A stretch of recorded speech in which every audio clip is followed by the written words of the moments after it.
What's going on, everybody? Thank you for tuning to another episode of Right on Cue Podcast. As always, I am Logan Chestnut, pitmaster of the Small Batch Barbecue. Joining me tonight is my barbecue brother, Mr. AJ Johnson of the Norala Barbecue Team.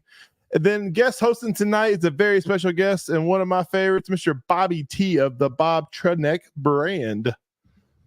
What's up, ladies? What's going on? Man, it's been a heck of a week, man. It's only Tuesday. It's Tuesday. No, I can't stop doing that. That guy's blowing up. He's everywhere. I see him all over ESPN. He's like, "What's up, brother?" See, mom and dad told me when I was a kid, don't play video games. They never take you anywhere. Well, that's bull crap because that guy's rich. Yeah.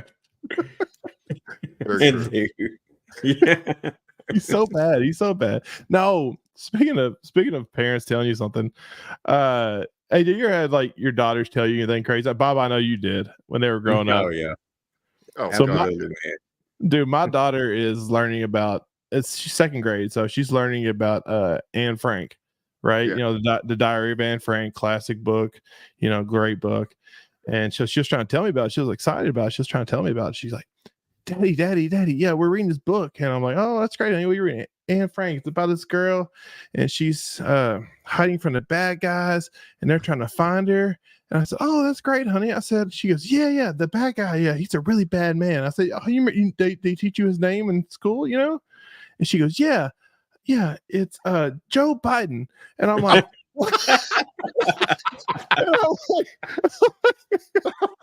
I lost dude, I spit out food. Oh my god. I was laughing my butt. I don't talk politics on here, but that was just fun. I was like, dude, that's classic. That's like, funny. no, honey, no. This is wild, man. That's wild. It's like that show, kids say the darndest thing. It's so true, though. Yeah. I can't. I've had endless amounts of things like that. I can't remember them all because my kids are 23 and 18 now, but yeah, they always came home with something new. Did you ever have your daughter or son or whatever, like say, just the most out loud, truthful things? It's like we're at Cracker Barrel and this girl's like, Daddy, he's as big as the door. I'm like, shut up, don't say that. No, you're not gonna get Daddy killed. Like, damn. Like, we're at Cracker Barrel. I'm gonna get some business thrown at me. Yeah. No, man, fun stuff. So we are continuing Champions Week this month. Well, Champions Month this month, and man, we got a doozy for you tonight, man. We I know me and AJ look up to this guy, and Bobby T. He's been friends with this man for a long time, cooking with him many times, and even doing some videos with him, man. So yes, sir. Not bad. He knows his way or two around the grill. But no, man. So without further ado, let's bring to the stage Mr. Heath Riles. What's going on, sir? How you guys doing tonight? What's up, brother? What's up, Heath? Man, busy, back at the office. Taking over the barbecue world one day at a time, baby. One day at a time. Man, I'm just LIVIN. That's what I like to say. Dude, that's right. That's all you can do, man. That's all you can do. I'm just counting down the days to deer season personally. But tell me about it. Man, I don't know. I'm starting to enjoy it. I was like, we just got over the cold weather. Now I'm like kind of looking forward to it again. I got hot for a few days. I'm like, well, fat meat sweats and 90-degree weather. It doesn't do me very well. Yeah, it got pretty warm here Sunday. Oh, I bet it does down in Mississippi because we're in Tennessee, and I can only imagine. I'm sure down there it gets even hotter. or probably about the Yeah, same. it gets humid down here, you know. It Yeah. gets hot, but it gets humid is the thing sometimes. Is that wet You heat? haven't seen it yet, though. It's coming. It's hard to film this time of year because one day it's 80 and sunny, and the next day you got torrential downpours and 60-mile-an-hour winds. Yeah. It's a tough time to film. Yeah. You ever had that happen, Heath? You're in the middle of a cook, and all of a sudden just a storm hits out of nowhere. Oh yeah, all the time. Like those little 20% chances of rain or 30% chances, and the way that our patio is on our house, I probably should have enclosed a little bit more of it, but the way the lighting is kind of gets me sometimes, so I have to shift some grills around, and it is kind of hard, especially when the storms roll in. But yeah, I've had to stop, and I've lost some videos, not been able to finish them, and food not get done cooking. It just that's part of this career, I guess. You ever have a rack of ribs like fly off the grill or anything? No, I hadn't had it. It was more like me blow the light over or something like that, and I'm like, man, this ain't that important. Just forget it. Yeah. Yeah, I know you got some nice cameras. I can only imagine, like, forget these ribs. Just put the camera inside and call it a day. Oh yeah. Get that Sony camera. Get it out of the way. That's a lot more important for sure. So Heath, man, I appreciate you coming on. Like I said, I know you're an incredibly busy man, but thank you for taking time out to come on our little show. If you don't mind, like I said, starting every podcast, I mean, you yourself run a podcast, so you know the first question always.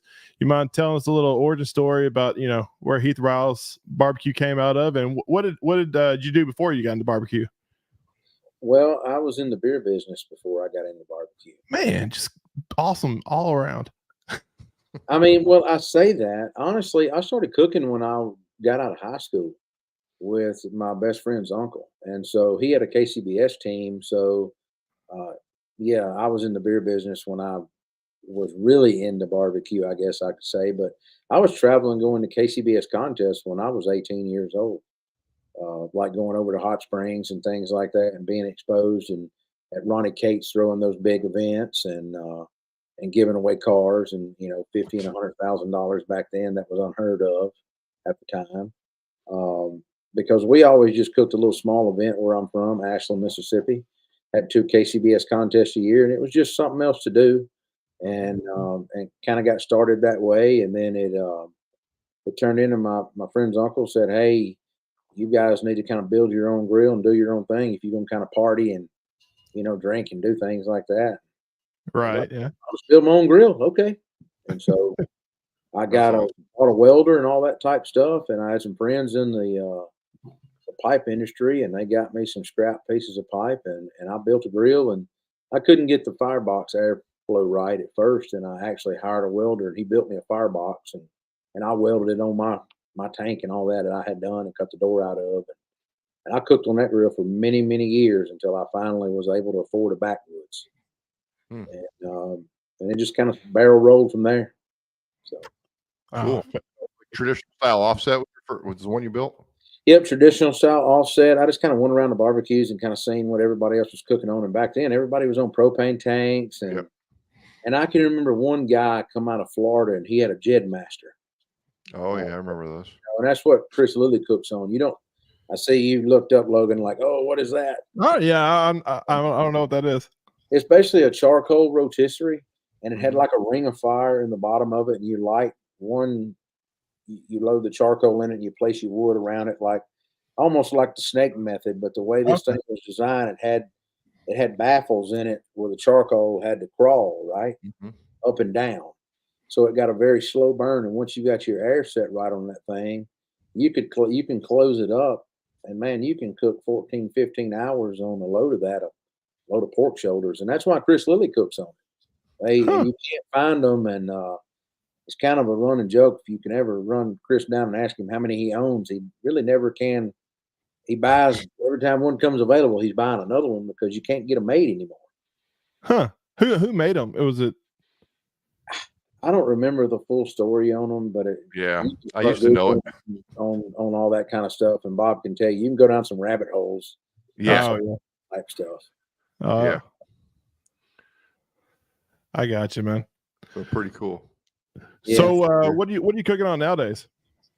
Nowadays, I'm cooking on an outlaw offset. I went back to an offset after all these years of going from water cookers to gravity feds, old hickories. I've done all that. But now we're on a traditional offset. And I do like a drum. I have some gateway drums as well. I got you. Yeah, But you have a what do you have on the back of that? You're getting a new trailer made. Tell us about that. it's got an outlaw 28 on it. And Jay cut the door out on it, so all three doors would raise up. Oh, nice. Nice. Because doing the events that like we do, Bob, Memphis and May, and things like that, we decided to show them that pit. It'll all open up, and we can pretty it up and Yeah. everything Yeah. like that. You can get in there and see it. So, Do you just Wow, do that's the fantastic. Do you just do the one pit at like Memphis and May, or do you do like multiple pit, like a show pit and then a cooking pit, or? usually a show pit and a cooking pit. I do. Yeah. It's kind of hard not to because glazing that amount of ribs and going in and out of the cooker and Bob's one of my guys that runs one of the pits and helps run one, and he's running back and forth, between getting stuff ready. He's kind of a 18 player with me. And, Unless someone needs a pizza, then I'm over making a pizza. yeah, we're gonna get you out your own pizza making station this year. You my got goal. it, man. A pizziolo, or what Yeah. was it, Bob? What is the official title? Pizzaiolo. Pizziolo. There you go. Yeah. But he's right. Like when you're like, and we can discuss this a little bit, like Memphis in May. Now MBN's different than KCBS, but Memphis in May is its own animal. And you really have to be able to jump in and do anything. You have to kind of be intuitive about what's going on and make sure that Heath is, got everything he needs to get that job done. For sure. No, speaking of NBN, like I said, you were real big in the NBN circuit for a long time. I feel terrible. I'm from Tennessee and I don't know a lot about NBN because I'm primarily cook KCBS. But if you don't mind telling like some of our viewers that are not as familiar with NBN, do you mind like saying like the point system, is the timeline similar to KCBS, or Yeah, it's a point system, kind of like KCBS, and so you get awarded. I think it's 10 points for first place, and you collect points all the way down to 10th place, all the way down to 1 point, right? Uh-huh. So then when you get grand champion, I think you get an additional. I can't remember how many points it is for winning grand champion, but that's kind of how the categories and the team of the year works. It just get added up, and the highest single category wins team of the year. Because you can just go cook ribs or hog or shoulder. You don't have to cook all three at all. I got you. And Right. so now you can just go cook six racks of ribs and be fine. 3 or 4 for the blind box and have 2 slabs left for finals if you make finals. And so especially just make a blind box. And then if you make the top 3, when they add up all the scores of the blind box, they send 4 judges to your area, and 4 judges sit down, and you have to tell the judges how you cook those ribs from raw to getting them finished. Is basically you just give them a spiel. It's like inviting somebody in your home, and then they kind of score you on scorecard, just like they would at the table on tenderness and appearance and all that overall. I got it's like taste, tenderness, appearance, and then isn't that done? Yeah, nothing funky like CBA's got one that has smell as part of their point system. I learned too. No, they don't have a smell. They have an area and personal appearance. Meaning, like if you've got barbecue sauce all over your shirt and you're just all sloppy, and there's a guy over here in a chair passed out, then they're not going to give you a 10. You know what I mean? Period. But if you've got everything semi picked up and they don't ask you to put any garnish on the grill anymore or any of that, you just got to show the meat on the grill and then bring it over to a table and basically serve it to them. And they give you a judging mat to serve it on. And so you don't serve on platters or any of that kind of stuff. At Memphis and May, you serve it on plates. But MBN, they've kind of changed it up where it looks like a placemat you would judge on. And you just lay the meat down there and the judge eats it in front of you. And he can't tell you what he's scoring you. He just goes back and writes down a score when he walks out of your booth. I got you. So is it like it's like KCBS kind of 6 judges? You do 6 portions in the first box, in the blind box, or how many portions are in that first box? You need at least enough to feed. I believe it's 4 at a table. Is what you need. So 4 judges. MBN is if you think there's a lot of meat in a KCBS box, no. So there's no garnish in an MBN box. Oh, And so like you're bagging it. for me building a whole hog or a shoulder box, it's probably weighs 6 to 7 pounds. It's got that. I mean, Man. Bob, I'll tell you, I'm notorious. I can cut the ribs a certain way, and I can get 18 to 24 bones in there. Man, that's a lot. Yeah, it's impressive. And just So, a man- clamshell, right? Mm-hmm. I Man. got you. Damn. Awesome. So, why is ribs your choice of meat in Memphis and May, compared to the shoulder or the hog? Honestly, because there's no way you can really cheat in ribs. And I'm not calling anybody a cheat, but it is so hard, as you've seen, like last year, ribs finally won Memphis in May. Right. And I'm one of these guys that I like going against the odds, and everybody is going the whole hog or going the shoulder, and there's some great cooks in there, and I'm not taking away anything from anybody. But if you take everybody and you put them in that rib pool, it changes the game. I mean, I would go back to hog or shoulder tomorrow, not saying I would win it at all, but I stand a really good chance. I cook a really mean hog and cook a really mean shoulder. I've walked that stage a many a times in both of them, but nobody had won that. A rib had won that contest in 21 years. Man. And so that speaks volumes. So I like to set goals for myself, and I just set a goal, and I come very close. I mean, I got first place and all that kind of stuff, and developed a new rub just to go do it with, which I thought was cool. And then another thing, one of my other friends made finals. Come to find out, he used butter bath in it, and we both had perfect scores. Well, come to find out, John Wheeler used butter bath as well. Him and John Dalton, and they won Memphis in May. So a lot of people don't know that, but at least I do, and There it you makes go. me feel good about my products being used in something like that. So it's a pretty cool feeling, and I'm going back to ribs this year. But to answer your question, I can do that whole cook in 5 hours.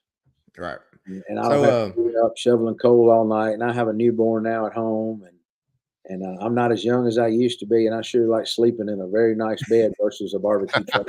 there you go. So that's more of that side of the meter than it is of anything else. There, we just got to the truth. And well, I'm going to be honest. I imagine you will see me cook a shoulder again at Memphis in May before it's over. Okay. I will. So, another question I wanted to ask. I think last year it was chewing the barbecue fat. You was on there, and I think you were saying that you cooked so many cases of ribs leading up to Memphis in May. So I just want to know, how many cases have you cooked, this year, trying to practice and prepare to get ready for the contest? Believe it or not, this year I probably hadn't cooked but about, what have I cooked? Maybe 2 cases or 3 this year. Now I'm fixing to cook again Thursday, and I'm fixing to roll with a batch, and that'll be a case. And then I will keep doing that probably most weeks. Okay. So, Yeah, we do like the day before the event, we do 20 racks or so, 30 racks. and Man, that's a really, lot I of mean, ribs. I know my recipe now, so I'm not changing it. You know what I mean? And I know how we're going to run the cooker and all that. And so we have a kind of a little tune up at South Haven next weekend. That'll be South Haven. Then I'll practice again the next week. And then that next week, actually, the week before Memphis in May, we have to load into Memphis in May. Yeah. And so all my equipment will be clean. So I'll practice at home that week on a different pit, but all those other weeks I'll practice on the same pit that we're going to cook on Memphis. I got you. What so like it just baffles me, like the amount of just pure mass of meat that the Memphis and May guys cook. So but you play for a typical NBN though, you're not cooking that many. You're cooking like 6 to 8 racks mainly. I like cooking at least 8 racks when I go, sometimes 10. 8 racks. Used to back in the day, I cooked 16 every time. Mm-hmm. And Memphis in May, I could get away with 16, but I like cooking 20 there. I got you. Do you keep the same recipe? Like, because KCBS guys are infamous for changing their recipe. I mean, I know some pro teams that literally change it week to week. I don't know why, because everybody's had that thing about, oh, you can't score with this. I don't I've been all over the country and I hadn't changed recipes. The same sauce recipe, worked on chicken and pork everywhere. I never run multiple sauces between ribs, pork, and chicken. I have multiple 180s stacked up, and I've won several in KCBS and a good many in MBN, and I've had some calls in FBA and the SCA and other rib events and other things. So I would like to say that it crosses over. Everybody likes a sweet heat. I don't know anybody with a twitch of vinegar.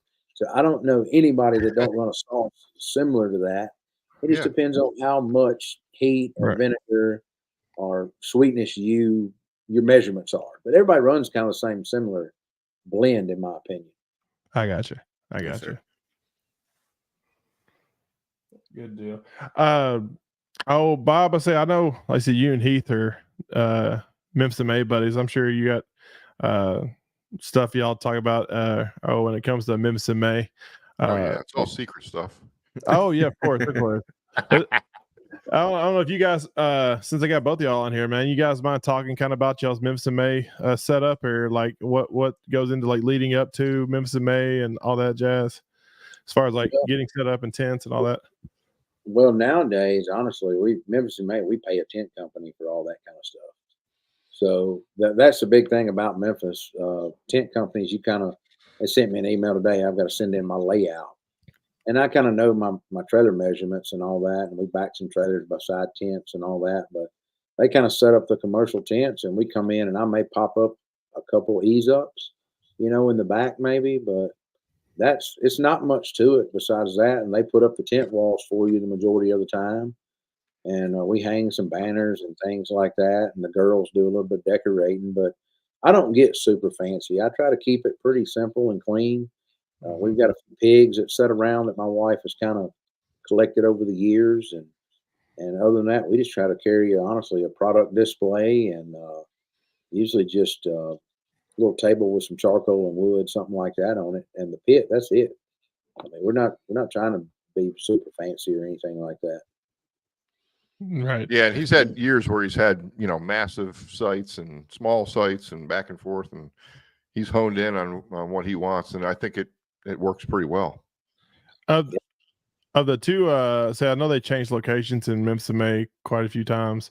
Of the locations that you've cooked at, which one's been your favorite ones to cook at? Well, I mean, don't get me wrong. The river is always it's Memphis and May. Let's face it. That was Memphis and May. It was pretty cool being on the river, but as Bob will tell you, it was a logistical nightmare. Always. And let's face it, I was in the beer business for a very long time. And the rates are just like any other event city. During that month, they jack the hotel rates up double. And to me, that kind of stuff is just not right. I've never agreed with it. And so at the end of the day, me being a competitor at heart, it doesn't matter where it's held at. I know that if it's held, I've got to be there cooking it just to honestly try to do what I've always wanted to do, and that's win the whole thing. There you go. So, Tiger Lane to me, it's all paved and my equipment don't get dirty and nasty. And Bob would tell you, it's just easier getting to my house versus all the way downtown. Yeah. How far is that for you? That's not too far, is it? 20 minutes I can be in. Man. That's a hometown cook, some home cooking right there, man. I'm gonna say to the 20, 25 minutes total. I got you.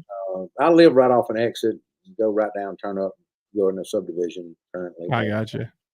Yes, right off the interstate where you go up. So it's not that bad. I got you. No, do you go home? Like, you sleep at your house whenever you cook Memphis and May? Oh, look at that, man. Oh, yeah. The year, when I won first place in 2022, I was at home at 5:00 Friday afternoon, sitting on the couch because we had just had the baby. She was several months old at the time. And I was at home. I went to bed when the sun was still up. I went to bed like at 8:00, but I got up at 2:30 because I think I picked Bob and them up at the hotel at 3:30 in the morning, Bob. Yeah, you did. 4, maybe? Yep. No, it was 4. 4 o'clock, yeah. we got out there like by 4:30. We were on Yep. site. Booth. Got the pit lit. And Yeah, pit lit, and by 5:30 we were putting ribs on. That's right. Yeah. Well, I bet the crowds are nuts there. Like I'm thinking like traffic wise, like I would be like freaking out. Like I know like, you live so close, but as early as y'all go, I guess it wouldn't be that big a deal. But later on today, I'm sure it gets nuts. Yeah. Oh, yeah. Yeah, I mean, going early in the morning like that, we always have somebody stay on site anyway. So Sure. if something was to happen and we were in traffic, they can light the pit. Don't get me wrong. Right. But we try to all roll in together, and we have my social media guy with us. And I like trying to capture nowadays lighting the pit on camera and kind of getting it going and watching it slow burn. Everybody usually has them a coffee or something, an orange juice or something. We usually snacking on breakfast and getting a game plan together with the guys there. It's very nice, Bob, I tell you, watching the sun come up. Yeah. The dew on the cooker's kind of coming off, you know what I mean, and heating up. Everybody's starting to fire up. And Yeah. we got the hog cookers and the shoulder guys has been there cooking all night long. We got them going out of the park to take showers. Everybody's talking trash to each other. Yeah. It's just, and then 6 a.m. rolls around and somebody, usually me, cranks the music up to some dumb song or something. You know gotta what I get mean? fired up to something. And usually by 7 a.m., somebody's done popped the top, and it's time to go then. Hey, There you man. go. Sure. That's Yes, right, sir. man. That's right. No, what's the atmosphere in Memphis in May? Like, I know, like, I've seen some really cool rigs. Like, I mean, I've never been personally, but like the taxi, I know like the taxi guys have that cool yeah. little pit. I'm sure you've seen some amazing like setups and rigs. So I'm sure some people use it as just a huge, advertising and corporate kind of like Houston rodeo type deal, Oh, I used to be one of those guys. We have let sponsors. I've sold almost $100,000 of catering before at Memphis. Yeah, and spent every bit of that as well at Memphis on doing it.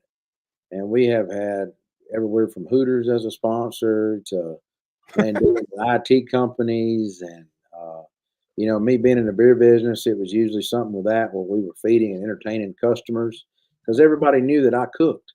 So the beer company was giving me beer and all that kind of stuff, and buying me ribs sometimes, want me to feed clients that I knew. And it was that kind of deal a long time for me at Memphis and May, Bob, I tell you. I used to do ice luges, and man, we've had singers come in and crawfish and lobster bowls. And I have really done some crazy stuff at Memphis over the years. Man. Definitely. You got to get there. You guys have to get there at some point and just witness it all. Yeah. But it's nice Definitely. to know a team that you can jump in, and hang out Definitely go for sure. Definitely go. But man, tell us how you felt winning reels for the first time, and just can you explain that moment? Well, it was I don't know, it's kind of undescribable. I set out and I really put a lot of practice in behind that. I mean, a lot of practice. I mean, I cooked a lot of pork, and I changed pits. I went back old school on my recipe, everything like that. And to see everything work out and develop a rub, because I was layering about 4 rubs, and then I got to mixing some rubs together, and then I was like, well, I'm going to add this and this and this to this, these herbs and this, and I'm going to try something a little bit different, a little bit savory, a little different heat, a little bit of smokiness, and I created this rub, and it's turned out now to be one of my best-selling rubs, that competition rub. Oh, And yeah. just to see it all the way through like that, and everything happened, and when it got down and they called third place, and I'm like, okay, at least we got a second. And I'm one of these guys. I don't have very many second place trophies. Either I'm out or I'm in, right? And I'm not saying that's a good or bad thing. And so when they called the other team for second, it was a really, really good feeling. I'm not gonna lie. And I felt like I won the whole thing, no matter that we didn't. And Blues Hog had a hell of a product. In my heart, I knew that we done a great job, though, and I couldn't have been more proud of the team and held myself. It was a good moment. It was a good moment. Good deal. Absolutely. What they do? They knock on your trailer or something like that? You know what I heard that you made finals? Hey, Dad, I've over the years, man, there's people that's got superstitions that go walking and disappear from their booth where people have to find them, right? Like Mark Lambert, when he turns in the last judge, he leaves his booth. That's like he has a superstition. He don't hang around his booth. right? And everybody has different things like that. So I would just, you wait around and you can kind of guess they're not going to do finals to about 1:30, right? 1 o'clock, something there. And so, man, by 12:30, you hadn't heard anything, and you turned in at what, 10 or 11, whatever it was. Yeah, 11. And so you're sitting there pacing by then, right? It's been an hour and a half, and so I just went in the trailer and sat down, man, chilled out. And I bet you're just exhausted. it's a mental and physical. Yeah. Bob will tell you when you hit the ground there, it's Oh, yeah. nonstop. Yeah. Walking and moving and up and down out of trailers. It's a lot. It's a Yes, lot. sir. Bob, is it like the Royal where you have like 15 different ancillaries that working up to it? No, it's not quite that much. I mean, there's what is there a possibility of doing maybe 6, and we do a I think couple.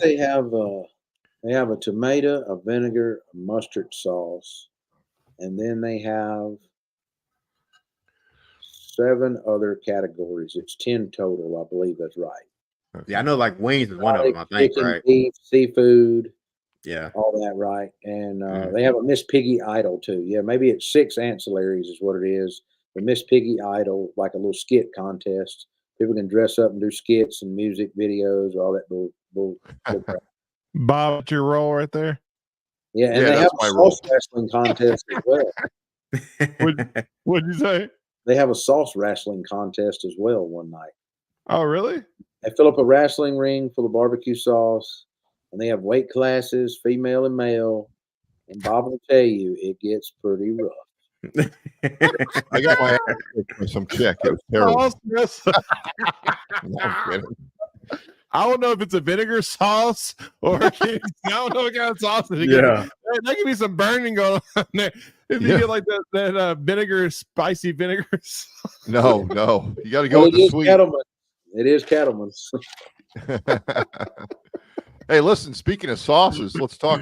You have some new glazes out, and I could tell you firsthand, they're awesome. I had a class in Mo, and I had a class in Maryland this past weekend, and I had your cherry and your brown sugar, those two, and I used them on ribs, and people just love them. That cherry is something else. And so I think you're out of the maple honey now. You'd probably drink it all up in the old fashions, hadn't you? Yeah, kind of. Kind of. Yeah, I need Well, we have 2 new ones coming out. Honestly, those come out several months ago, and so now we have a pineapple and an apple habanero. So both of those will be out the beginning of May. awesome. Yeah, They're very good. You got to try those. Just enough heat in them. Fantastic on ribs and pork and that's a old good fashions. That's a good idea, man. I love your glazes and stuff, but I've never thought about doing it in cocktails. Well, I wanted to do something like the maple honey. It's great on pancakes. Yeah. Old fashions. You can replace anything as far as like sweetener wise. You can replace it with it. I mean, and so it's kind of unique. The heat level's about a 4 to a 5 on some of them. They're not very habanero heavy. Is what I like to say. I'm not a super spicy person. Maybe later on I may do a super spicy if the demand is there for it. Sure, yeah. You got any jalapeno ones? No, well, I do. I'm working on maybe one. Yeah. I mean, I've got an apricot one that I've worked on. I've got an apricot pecan. I've got a peach. I got several other unique flavor combinations that I've worked on. But I don't want to just turn around and have 10 glazes tomorrow either. Right. So I'm just trying to create different glazes, like the apple and pineapple. I like using in competition, and so I wanted to get those out. But other than that, these others, I don't know. It may be a while before they come out. I'm, playing with it on seafood and different things like that right now. And I like to do a lot of testing, like over a year of testing before I come out with that. But did you do that with like your videos? You ever test like new because I mean you do a lot of like YouTube videos and like cooking demonstrations and stuff like that. Do you use like a lot of your do you use that as a test kitchen kind of for some of your new products and just don't say it? It's like I'm doing this. Sometimes, but honestly, not that much. Most of my testing comes from dinner and the weekends when we're at home, me and the wife, and when her family comes over and some of my family or whatnot and friends, I do all that testing at home, really, and nobody ever sees it. I got you. Do you? Let me ask you a question, because it's something that I always wanted to know. Because you do a lot of cooking demonstration videos, obviously, for your channel or whatnot. Like that food that you cook, do you always eat it, or you just cook it sometimes and go and trash? It never gets wasted. And so I always try everything that I cook on camera, Sure. but I'm going to say 98% of it I never eat. It goes either To split neighbors. the employees, some of my police officer friends, some firefighter friends, family, or the neighbors. Fair enough, man. I mean, so it never goes to waste. But yeah, I rarely Mm-hmm. keep anything to eat myself. That's what I figured. Man, I guarantee he's the Mr. Congeniality in his HOA. Well, no, Feeding all them. they don't like some of the things I do in my HOA. They don't really. I don't ask their permission for certain things that I do. They don't like them. I can see that. Yeah, I'm not that guy. I'm gonna ask after I do it. I mean, because if I'm improving my property, I shouldn't have to ask permission. I bought it. I pay taxes on it, and I don't want to turn that show into this. And I'm saying there's great for HOAs are great for keeping people in check that keep their yards messy and dirty and things like that. Yeah, sure. Stuff you don't want to pull a lawnmower in your front yard. Yeah, I mean our yard's flower bed's always cleaned out, always good, and all that kind of things. And some people they were complaining to me about a grill being in the driveway.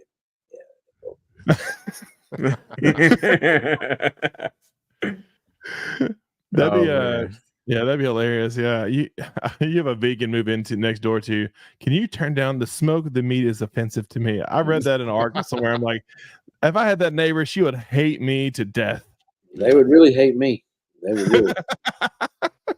No, I actually have a really good neighbor. When I actually moved in, we pulled up to look at the house, and you can see his patio from where you pull in the driveway at. And he was sitting on his patio watching his TV, and he was watching a YouTube video of me and Malcolm. Oh man! And he didn't see me. And so about when we went to move in, we were moving in doing loads, and he was over there cooking. He has a Pit Boss grill, and actually brought me some ribs over to my driveway and let me try them. Wow. And they were actually really good ribs. I mean, he followed one of my recipes. I mean, very good, but a great neighbor. He actually works for Smucker's Jellies and Jams. Oh, cool. So, nice. Cool. That dude's got balls like I do, Bob. And when you and Mo came down trying to feed y'all ribs, I'm like, I'm thinking back, and I'm like, what am I doing? Why did I do that? No, you actually did a really good job.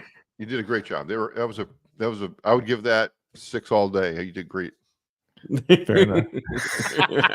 I blame the sauce personally. I blame that sauce I put on there, but it wasn't the best. Oh, please. I bought it at the dollar store. It's all I had. It was that Bob Trudneck, Bert. No. I don't know if you can do hand gestures on this podcast, but not smart. I want to Heath a question because I get asked this question, and is there a particular one of your products that it's like a go-to in your house that you use most? For me, it's the Simple Citrus. For my wife, it's the Everyday Rub. Oh, nice, dude. Yeah, they're both phenomenal. I gotta tell you, this right here, that Cajun Creole garlic butter. Oh God, yeah. Dude, I put that shit on everything. Honestly, God, like potatoes, vegetables. I mean everything. That like this right here, yeah. That's my staple. That would be either my second or my third, and it would be a close between the chicken rub and the Cajun Creole for my second and third. Yeah, it's so versatile. I feel like Yes, sir. Cajun Creole is awesome, man. I make some homemade ranch and dump that Cajun Creole in there. Oh, shoot. Game changer. On wings, you got to try it out. Oh yeah, AJ's wings are phenomenal. I'll give you. His barbecue's crap, but his wings are solid, solid wings. There you go. It's always interesting to see what. It's always interesting to see what like your customers or your users use your seasonings to cook. You know, like you wouldn't normally think, okay, they're going to use my beef rub on chicken or whatever, and then you get that feedback, and it's just really cool that they're trying something a little different. Yes, sir. It is, but beef rubs is a little bit different for me. Because a beef rub, it's just a bolder flavor. Yeah, You know, usually heavier in pepper or salt. yeah, Right? And so that's more of an AP rub to me. Beef rubs are, and like mine, I use it all the time for chicken and fish and yeah. seafood. You think I want heavy pepper note on with a little bit of that paprika and stuff in it too? Yep. It's kind of my go-to for like stuff like that. Yeah, makes sense. We need to do that on some deer jerky whenever we season out some deer jerky this year. Oh gosh, yeah. During deer season, Bob.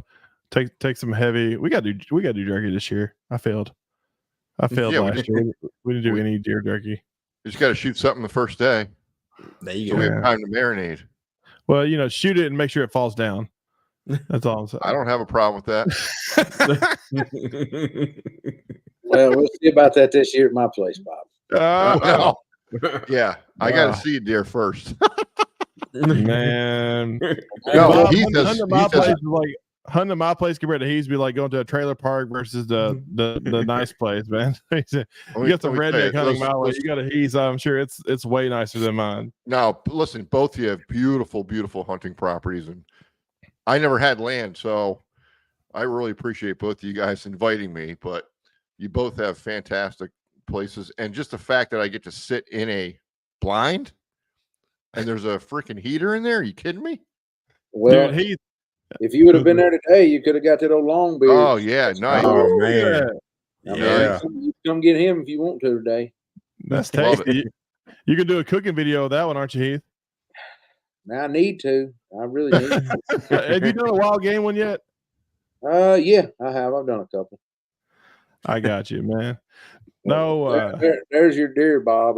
I'd say there's 5 standing there right there. So Nice. woo. there's the fields you was in. I'm gonna say this deer there. You All right. Well, There you go. hook a chain to their ankle. I'll be there in a couple months. you gotta keep Mo in the stand over there, not to spook him off. Is the problem. Hey, dude, that's funny. I He, think I fell feel asleep like this morning. Yeah. as Bob told you about, you know, his chores he has to do at his Pennsylvania camp. I feel like we give Bob too easy of a time, man. Like you're gonna do like a rick of wood. He has to chop like a rick of wood and build a cabin, raise a barn. I don't know what y'all do up there in Pennsylvania Dutch, but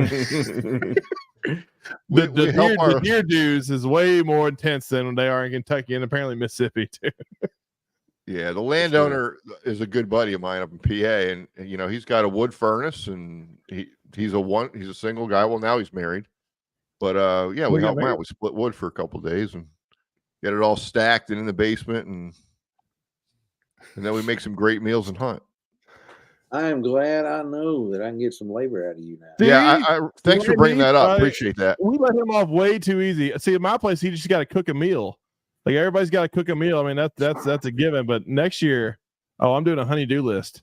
There you go. Give me a Put in the honey-do. work. Hey, Bob, good to I see mean, you. Are you making him play dress up or what? Oh No, yeah, no. yeah. Yeah, that's rough. Oh, man. Looking forward to it. Whatever. No, well, that's cool, man. That's cool. I don't know, man. I'd be curious to see that. I mean, Mississippi's got some big deer. Man, I mean, kind of Not as big as Kentucky deer, but they're pretty big. They're not bad.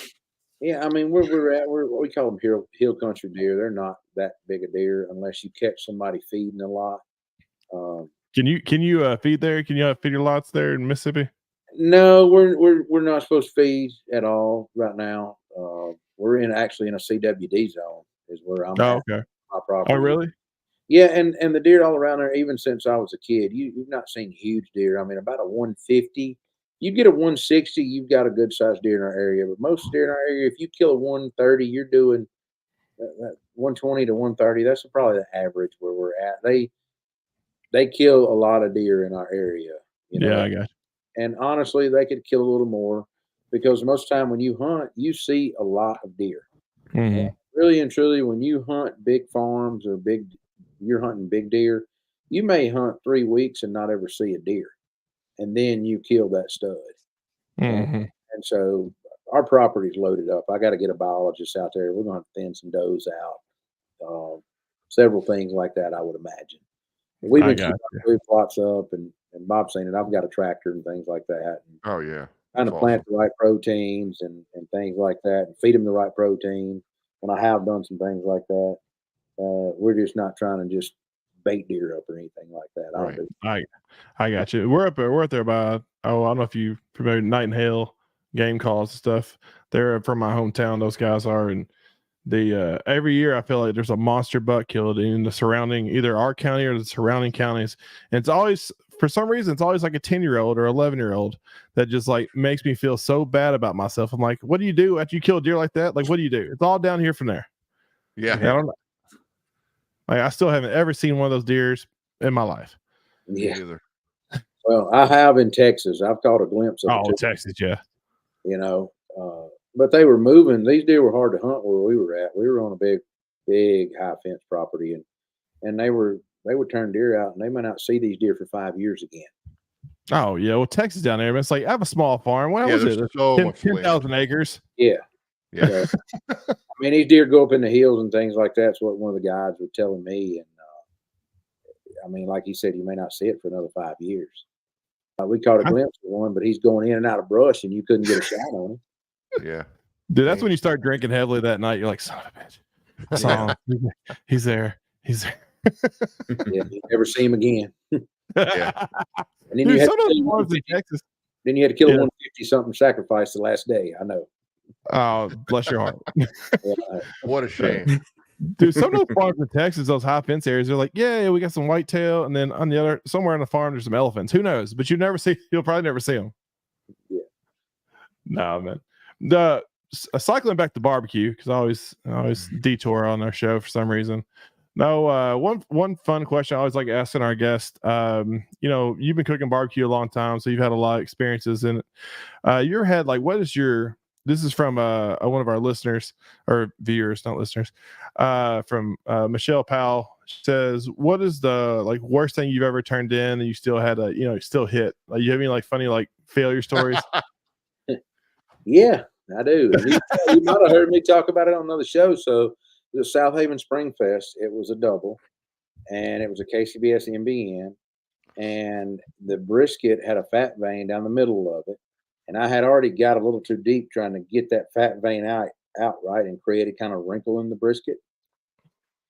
And so I tried shaving the meat beforehand to get it down. I just couldn't make it work. So I cooked it.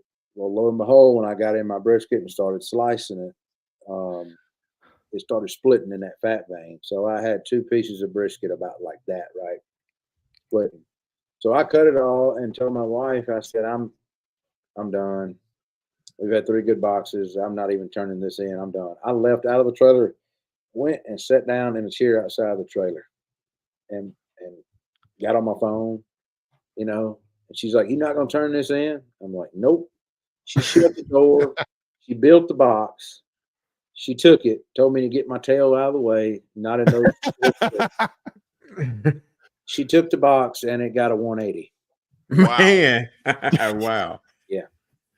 Unbelievable. So how did she turn it in? Did she just turn both pieces in, or did she kind of butt them together, or how did it work out? She said that she picked them up and put them in a box and left them together. She don't know what happened after that. There you go. She kept them together. And I don't know if they seized back up. I couldn't tell you, but it turned out it was every slice I was slicing. And I sliced the whole brisket. Yeah. And I set it down, and I pulled it apart, and every one of them was doing it. I put it back together and walked out of the trailer. And then she turned it in like 8 or 9 minutes later, and then it ended up 180. Man, Wow. that's awesome. Dude, AJ, man, these guys can't lose for trying, man. It's we bust our tail, man. Those turn in scraps and beat our ass every time. I just tell you, it's different, man. It's different levels. Yeah, Real, but I'm gonna tell you something. It's just like hitting a baseball. You start out when you're a kid, and that success you don't hit that prime but so many years, and then it's over. Yeah. And I'm not going to say I fell off the horse or nothing like that. I feel like I'm competitive, but I don't get out and cook 35 contests a year anymore. I cook 2. Yep. So that makes a big difference. Do you still cook Murfreesboro every year, or? I didn't get to do it last year, and it looks like I'm not going to get to do it this year. The way the calendar's falling. Last year, I had to be at a trade show for Ace Hardware. That my contract says I had to be, and then this year, my wife's one of her really good childhood friends is getting married in Canada. Oh, okay. So she's always been pretty lenient with the whole barbecue thing. So I'm going to Canada with my wife. Hey, good. You're a good boy. Nice. Good boy. You know, you We're got at Canada. pick your battles. That's what I like to say. What But I part am going on a really nice fishing trip with the boys. You know, some childhood friends coming up. Yeah. There's a good trade-off there. There's a good Hey, the best fishing trip of my life was in Canada, man. We fished for northern pike and walleye and wore them out up there in Saborn. That was no kidding. Actually, duck season opens that week. We're there in Canada. Ah. And Bob knows my friend France. Yep. And so France actually has a place up in Canada. And so I just now have to figure out how to puddle jump over a couple hours. There you go. I might be going duck hunting, so we're still trying to work that aspect out. Cool. I'll be up there in 2 weeks. I'm going to be looking around too. Awesome. Are you driving a Malibu up? Yeah, I got a hitch on. I put a hitch on it. So do y'all know that? Ask Bob about that. Go ahead. Whatever. You can tell him. What? Malibu or? He's trying to tell you my freaking misfortunate car rental story. But he got stuck in a Chevrolet Malibu. Okay. Ooh. And so ever since then, I've kind of called him Malibu Bob. Well, he's got a good nickname for you, but I was way better than one I got for you. Yeah, you better shut your mouth. Malibu Bob. Oh, Logan, DM me that. I'd like to know. Why does everybody have nicknames for me? This is bullshit. Hey, you know what? That maple bourbon glaze. I'm cheap. Your friends cannot pick on you, Bob. They're really not. That's true. That's true. But I will just say, if I rented a Malibu, which I did, someone close to me rented it for me, not naming any name. She's down in Disney World right now. She rented me a freaking Malibu. If I had rented that Malibu just to go and do videos with Heath and then got on a plane and left, it never would have been a problem. But since we were hunting and I'm trying to follow him up into the mountains, he's doing 99 miles an hour in his truck. Wait, he had a Malibu for a hunting I have trip? a Malibu. And I'm trying to follow him, and this thing's shaking and shimmying like Elvis thing and all shook up. And it was like, I couldn't keep up with him. I call him. I'm like, dude, can you slow down a little bit? He goes, well, you're the asshole renting a Malibu. What's that thing run on? 87 pixie dust? You would have rough, and man. the best part is he's on speakerphone and Mo's in the car with him. Oh, yeah. Oh, Lord. Yeah. Wait, hold on. You a Mo in a Malibu? Yeah, I got Mo in a Malibu. Yeah. You a Mo in a Malibu? Yeah. That's not a Mopar, is it? No, it's not. No. It's not. It's not. But anyway, moving on. Oh. Hey, good, clean fun, Bob. Good. I clean. know. That's right, man. My It wife is. talked about love languages when we first got married, and she's like, "What's your love language?" I said, "I don't know, being an asshole. Is that one?" That's right. That's right, man. That's right. Oh man. So man, we were talking about success a while ago. So when it comes to barbecue success, who comes to mind? I guess on your meat Rushmore. Who would you say? On me, on what now? On When, who's your meat meat Rushmore when you think of barbecue yeah. success? Success, yeah. So on which avenue of barbecue? Anyone, like I said, it would business aspect or competition aspect or just restaurant or anything in general. We've had stuff all over the board. Well, I don't know. You got to respect anybody that's kind of an entrepreneur and kind of crawl the ladder, no matter where they're at on the success trail. But you take somebody like I'm friends with Famous Dave, and if you hear his whole story and how that he pretty much got kicked out of his own company, when he sold off and went public because of a board of trustees, and they brought him back in because it was failing without him, and just fantastic stories like that, and being friends with Sweet Baby Ray and hearing how they sold, and now knowing where that company is at now, what it's valued at. It's those kind of relationships for me, and then just knowing the personal people here in Memphis that's built their businesses, and a lot of people don't realize how many people in our area make their living off of barbecue right here in DeSoto County. We all talk about Memphis May and Memphis, but really all the barbecue cooks, the majority of them are in DeSoto County. Right here are the surrounding counties outside of DeSoto County, but it's really not Memphis per se. It's kind of crazy. A lot of cooks in Memphis, not taking nothing away from them, but I think it's more, champions in North Mississippi, that go across the line to compete. But I don't know. You take somebody like Darren Worth in competition barbecue that's won as much as he's won. You look at Myron Mixon, as much as he's won and what he's pioneered, the success he's had because of TV and things like that. Mo as well. He's an inspiration. There are so many people when you look at, I can't just pinpoint one person. Sure. Because there's so many people like Bad Byron with Byron's Butt Rub. Yeah. He was one of the first ones selling commercial rub. There's brands out there like Green Egg that was out there before anybody. Traeger, was around for many years before they got bought up and snatched up, from a family. So, all these great products and names that I've mentioned, these people have created great products, and some of them sold off to major corporations and big funds, and some of them's held on to their small business and scaled it up. Majorly. It's hard for me to really pinpoint one. I'm gonna be honest. It really is. Yeah.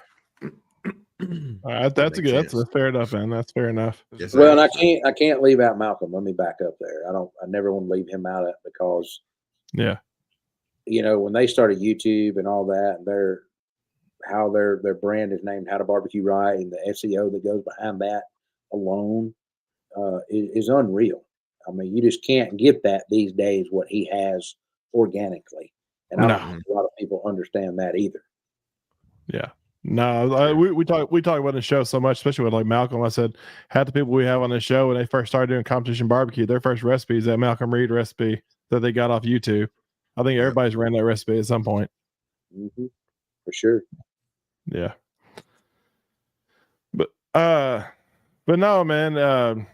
Another thing we always like asking people, if you could change one thing about competition barbecue, what would it be? The same old people bitching and complaining every week that they don't win.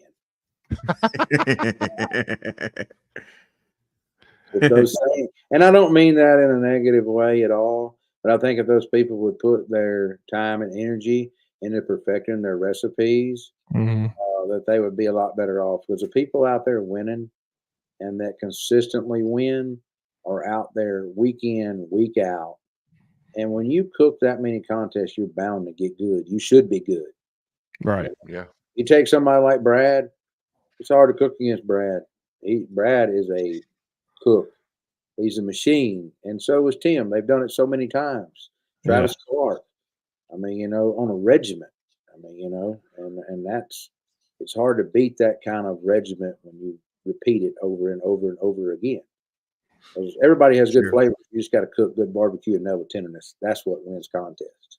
That's right. Absolutely. Agree with that. But so, no, man. Go ahead, AJ. Well, I was going to say, what are some of your goals this year? Oh, what are some of my goals? Anytime that I can do better than I did the year before, I consider that a win. Yeah. And so makes sense. As far as business wise, if I can grow the business, percentages over last year, month over month growth, I really like that. Continue to add to the team, and then just grow the brand more. I mean, that's what I hope happens this year. Right. I mean, I feel like you're definitely dominating the barbecue rubs and sauces and all that game. We're gonna see a Heath Riles barbecue grill coming out soon. Nah. I mean, you're all being a pit builder, man. You can bring it back full circle. That would be cool, but I ain't got time for that. I don't want to put that. People spread themselves too thin. I'm just gonna keep trying to peddle a little barbecue rub and keep making some videos. That's it. Hey, fair enough. I mean, you got a good gig for sure, man. For sure. Yes, sir. I understand that. that. Well, that sound right there, man. That indicates it's time for the Brothers Cube Barbecue Supply lightning round, man. Heath, we're gonna ask you just a few questions, just quick, simple, one hitters, nothing too crazy, and we'll let it rip. You ready? Mm-hmm. All right, man. What is your favorite thing to cook at home? Probably grilled chicken. Grilled chicken. All right. Solid. Would you prefer going on a beach or a mountain vacation? Mountain. All right. Fair enough. What is one thing you always have with you in your trailer when you're cooking, and you can't say your thermometer or thermopin? His wife. Huh? What'd you say? His wife. Probably my cell phone. Hey, fair enough. I think we all got that one for sure. What is one thing that you know now that you wish you knew at the beginning of your barbecue career? That it ain't rocket science. You just got to turn in good tender, good eating barbecue. There you go, man. There you go. All right, man. And this is something like I said for my CBA boys. If you could have a walk-up song at awards, what would that be?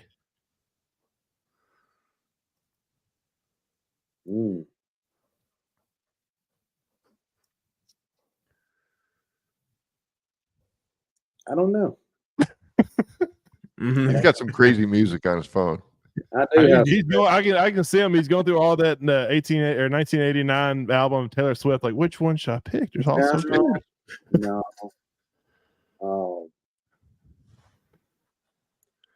I don't know. All right, fair enough. I always have an old saying, it's like George Jones said, everybody's got choices. Hey, they do. All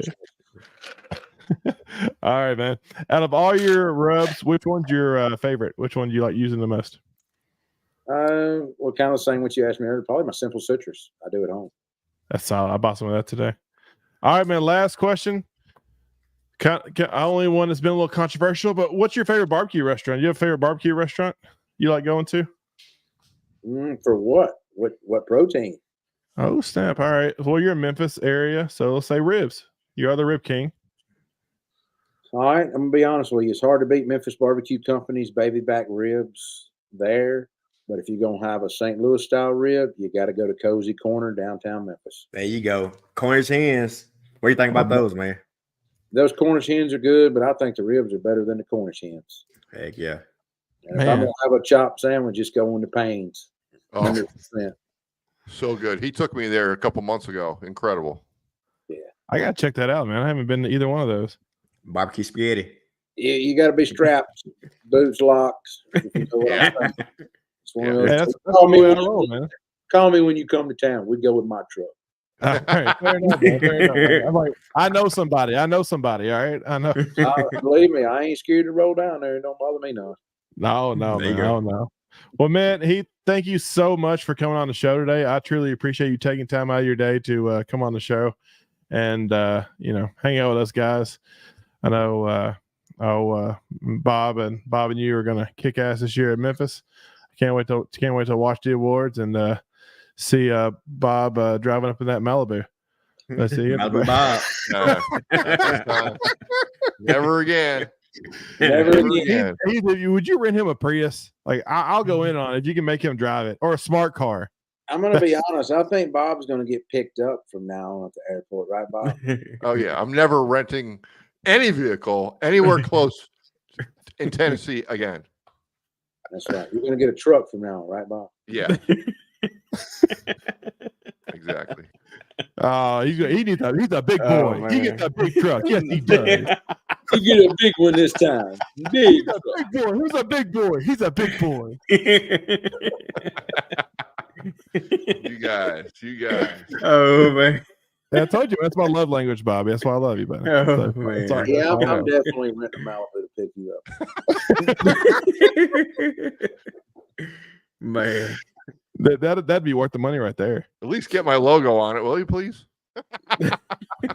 Poke it out pink. Bobby T. Pizziolo. You know what, Bob? You would laugh. I know people.